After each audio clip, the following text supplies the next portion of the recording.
అండి. ఎలా ఉన్నారు? మీలో ఎంతమంది నెత్తళ్ళు టొమాటో కర్రీ తిన్నారు? కామెంట్స్‌లో చెప్పండి. ఈరోజు సింపుల్‌గా ఎలా చేయాలో చూపించబోతున్నా. ముందుగా శుభ్రం చేసిన నెత్తళ్ళను ఆయిల్‌లో వేసుకొని 1 మినిట్ పాటు ఫ్రై చేసుకొని అవి వేగిన తర్వాత ఒక ప్లేట్‌లోకి తీసుకోండి. ఇప్పుడు అదే ఆయిల్‌లో ఉల్లిపాయ, పచ్చిమిర్చి వేసి ఉల్లిపాయలు మగ్గిన తర్వాత కట్ చేసి పెట్టుకున్న టొమాటో ముక్కలను వేసుకొని కొంచెం పసుపు, మీ రుచికి తగినంత ఉప్పు వేసి టొమాటో అనేది మెత్తగా అయ్యేంత వరకు మూత పెట్టి మగ్గించుకోండి.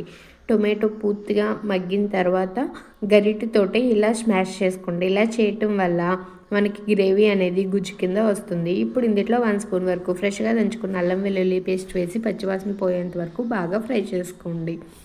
ఇప్పుడు మీ టేస్ట్కి తగినట్టు కారం, ధనియాల పొడి, అలాగే మనం ముందుగా వేయించి పెట్టుకున్న నెత్తళ్ళను వేసి 2 మినిట్స్ మగ్గించుకొని ఆయిల్ సెపరేట్ అయిన తర్వాత వాటర్ వేసి 5 మినిట్స్ పాటు మీడియం ఫ్లేమ్లో కుక్ చేసుకుని లాస్ట్లో కొత్తిమీరతో గార్నిష్ చేసుకుంటే మన నెత్తళ్ళు టొమాటో కర్రీ రెడీ. అంతే. వీడియో. Bye bye.